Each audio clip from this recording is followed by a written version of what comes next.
நான் இன்றைக்கி லஞ்ச் என்ன பண்ண போகிறேன்னா காராமணி குழம்பு பண்ண போகிறேன். அந்த பாருங்கள், காராமணி பயிறு நேற்று நைட்டே ஊற வச்சுட்டேன். இதில் நம்ம குழம்பு இன்றைக்கி வித்தியாசமான முறையில் பண்ணலாம். இதை பாருங்கள், இந்த காராமணியை நான் வேக வச்சுக்கிறேன். நேற்றே ஊற வச்சிட்டேன், நம்ம வேக வச்சுக்கிடலாம்.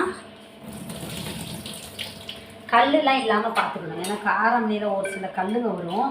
அதனால் அதை பார்த்துட்டு நம்ம இதை உப்பு போட்டு வேக வச்சுக்கிடலாம். உப்பு போட்டுக்கிறேன். இப்போ காராமணியை நான் என்ன பண்ணுறேன், வேக வச்சுட்டு இதுக்கு இப்போ நான் என்ன பண்ண போகிறேன், புளி ஊற போட்டுக்க போகிறேன். அடுப்பு ஆன் பண்ணிக்கிடலாம். இதில் வேகட்டும். அதுக்குள்ளே வெங்காயம் தக்காளியெல்லாம் அரிஞ்சு வச்சுக்கிடலாம். இந்த காராமணி பயிர் வேகிறதுக்குள்ளே நான் என்ன பண்ணுறேன், 2 தக்காளி, ஒரு வெங்காயம், ஒரு பூண்டு, இவ்வளோத்தையும் நான் இதை வெங்காயத்தை கட் பண்ணிக்கிறேன், தக்காளியை கட் பண்ணிக்கிறேன், பூண்டை உரித்து எடுத்துகிட்டு வரேன். தூக்கி போட்டுடலாமா? ஒரு 5 சவுண்டு வரணும். எந்திரிச்சு இப்போ நான் குழம்பு ரெடி பண்ணுறேன். குழம்பு இந்த கடாயில் வச்சுட்டு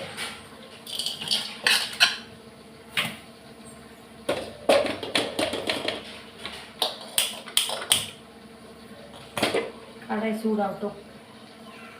கடாய் காஞ்சிச்சு. எண்ணெய் ஊற்றிக்கிடலாமா? எண்ணெய் ஊற்றிட்டு இதுக்கு நான் என்ன பண்ண போகிறேன், வெந்தயம் போட்டுக்கிறேன். வெந்தயம்,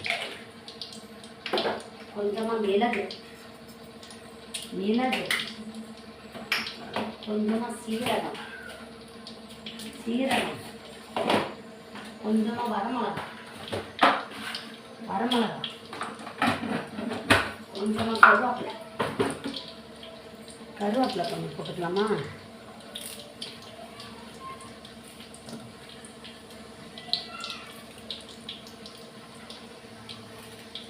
கருவேப்பிலை,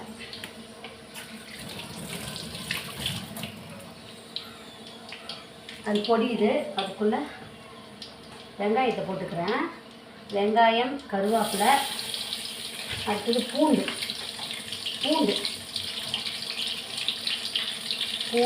வெங்காயம், கருவேப்பிலை இதெல்லாம் போட்டு நான் என்ன பண்ணுறேன், வதக்கிக்கிறேன். வதக்கிட்டு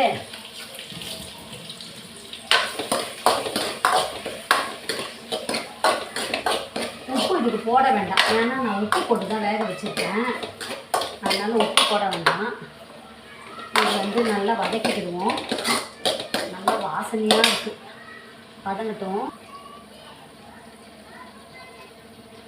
வதங்கிச்சு ஓரளவு வெங்காயம். இப்போ நான் இதில் தக்காளியை போட்டு வதக்கிக்கிறேன். நல்லா கொத்தமல்லி தழையும் போட்டுக்கிறேன். போட்டு நல்லா வதக்கலாம்.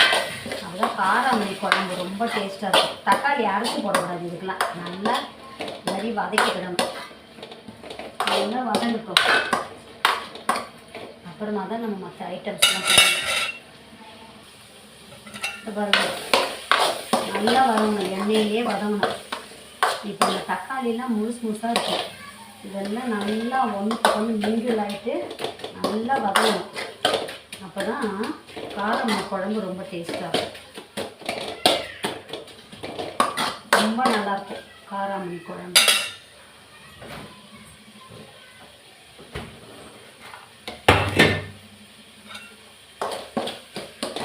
இன்னைக்கு பாவக்காய் வறுக்கலான்னு பார்க்குறேன். ஏன்னா பாவக்காய் இருக்குது கொஞ்சம், அதை வறுத்து வச்சுட்டேன்னா சைட் டிஷ்.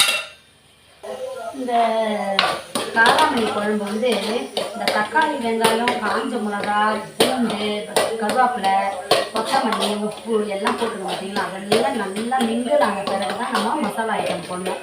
மசாலா போட்டு அதுக்கப்புறமா ஃபைனலாக தான் அந்த குழம்புக்கு புளி ஊற்றுறது எது வேணாலும் பண்ணணும். இது நல்லா வதங்கணும். இதெல்லாம் எண்ணெய் மாதிரி பதத்தில் இருக்கிறதுக்குள்ள இப்போ இப்படி வதங்கட்டும். நிறைய கொஞ்சம் எண்ணெய் ஊற்றிருக்கேன், அப்போ தான் வதங்கும் காயெல்லாம் நல்லா. தக்காளி வெங்காயம், தக்காளி நல்லா வதங்கிடுச்சு. இன்னும் கொஞ்சம் வதங்கட்டும், அப்போ தான் டேஸ்ட் வரும். இப்போ இன்னும் நம்ம நல்லா தக்காளியை நசுக்கிட்டணும். நசுக்கிட்டால் தான் எப்பயும் வாசனையாக இது குழம்பு சாப்பிடணும் போல. காஞ்ச மிளகாலாம் எடுத்து போட்டு சாப்பிட்டா சூப்பராக இருக்கும். இப்போ நான் என்ன பண்ண போகிறேன், மிளகாத்தூள் போட்டுக்கிறேன். குழம்பு மிளகாத்தூள் கொஞ்சம் போட்டுக்கிறேன். நல்லா காரமாக இருக்கட்டும். குழம்பு மிளகாத்தூள் போட்டுக்கிட்டேன்னா இப்போ என்ன பண்ண போகிறேன், இந்த இது இருக்குது பார்த்தீங்களா, காராமணி, இந்த வேக வச்ச காராமணி அதையும் அதே போட்டுக்கிறேன், ஊற்றிக்கிறேன். அதே தண்ணியோடையே ஊற்றிப்போம், தண்ணிக்கீழே ஊற்றக்கூடாது. இதுதான் சத்து. இப்போ இது நல்லா வேகட்டும். காராமணியில் நான் உப்பு போட்டேன். உப்பு நல்லா அதிகமாகவே இருக்குது. இப்போ நம்ம வந்து புளியெலாம் ஊற்றணும் ஃபைனலாக. இது நல்லா வேகட்டும். இதோட நல்லா வெந்த பிறகு நம்ம புளியை ஊற்றி இறக்கிறது தான்.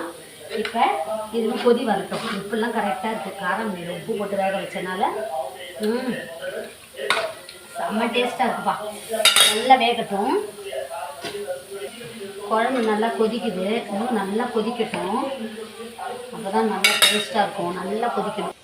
குழம்பு நல்லா கொதிக்குது. நம்ம அந்த காராமணி பயிர் எப்படி இருக்குன்னு பார்ப்போம்.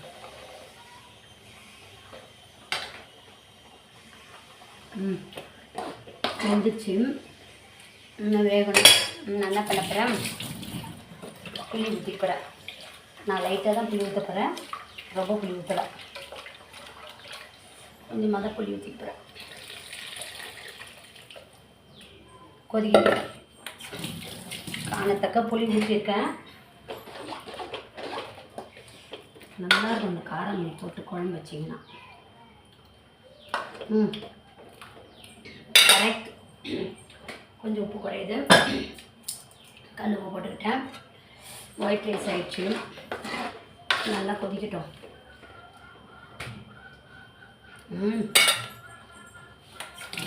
செம்ம டேஸ்ட்டாக இருக்குது.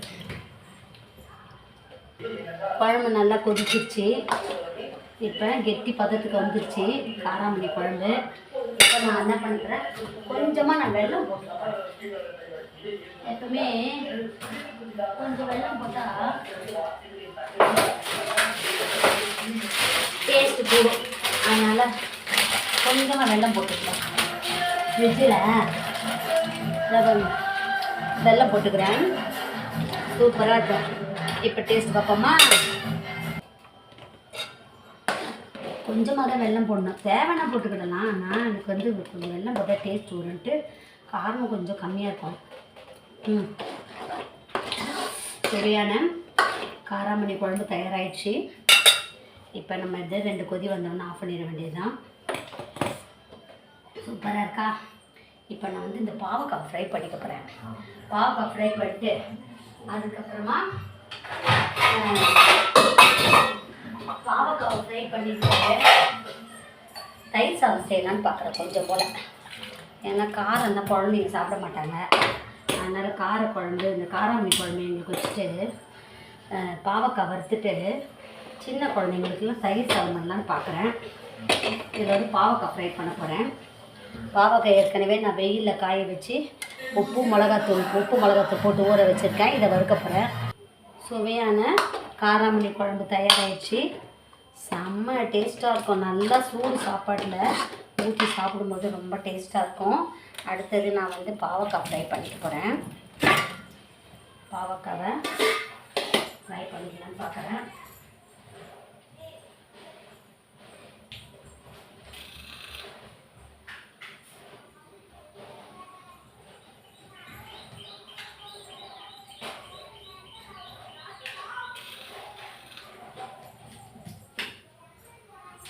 பாவக்காவை ஃப்ரை பண்ண நல்லா ஊற வச்சுருக்கேன். இந்த அப்படியே சிப்ஸு போட்டு எடுத்துக்கிட்டேன்னா பாவக்காய் சிப்ஸும்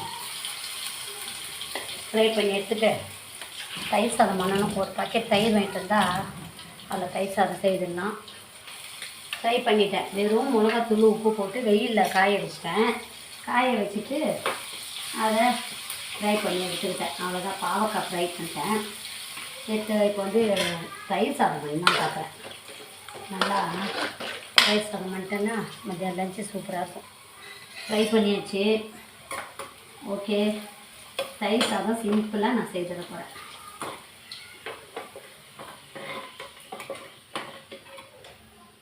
ஓகே,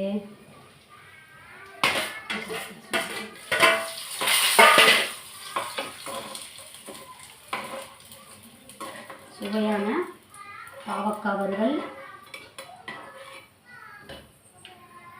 இன்றைக்கி லஞ்சு ரெடி பண்ணிட்டேன். இனிமேல் தயிர் சாதம் மட்டும்தான் செய்யணும். உங்களுக்கு இந்த லஞ்சு பிடிச்சதுன்னா சேனலை லைக் பண்ணுங்கள், ஷேர் பண்ணுங்கள், சப்ஸ்கிரைப் பண்ணுங்கள். புளி கொஞ்சம் மீந்துச்சு, அதை ஃப்ரிட்ஜில் எடுத்து வச்சுக்கிட்டேன்னா நாளைக்கு ரசம் வைக்க யூஸ் பண்ணிக்கிடலாம். அதனால் புளியெல்லாம் கீழே போடக்கூடாது. அப்புறம் தயிர் சாதம் அப்படியே தாளிச்சிடுவோம், அவ்வளோதான். சும்மா கடுகு கருவேப்பிலை, பச்சை மிளகா, அடுத்தது வெந்தயம், அடுத்தது இஞ்சி இதெல்லாம் போட்டு தயிரை தாளிச்சிட்டோன்னா தயிர் சாதம் அதில் சாப்பாடு போட்டு கலக்கிறது தான். உங்களுக்கு இந்த காராமணி குழம்பு பிடிச்சிருந்தா சேனலை லைக் பண்ணுங்கள், ஷேர் பண்ணுங்கள், சப்ஸ்கிரைப் பண்ணுங்கள். தேங்க்யூ.